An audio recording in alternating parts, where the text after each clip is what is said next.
مش هينفع تعيش من غير حلم، ومش هينفع تعيش من غير رؤية.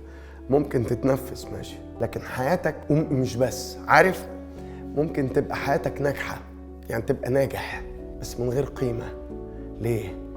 لأن النجاح بتاعي أنا نجاحي، لكن القيمة لغيري. واحد ما كانش راكب عليه قوي الحلم، لأن الناس كلها كانت ضده. راح لموسى قال له نمتلكها لأننا قادرون عليها. كان عنده حلم إنه يوصل لأرض الموعد. كالب، إحنا لازم نكمل لأننا عندنا حلم وهدف أرض الموعد.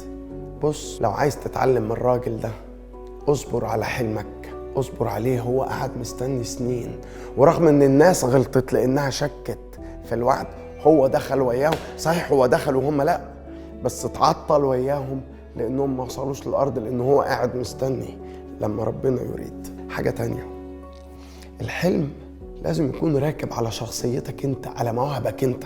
المشكلة يا جماعة ان احنا بننبهر بالعظماء، بننبهر بالنجوم، والحلم مش هيبقى له اي قيمة لو ما كانش بيخدم غيرك، المحتاجين، المساكين، ناس بتدور على رجاء.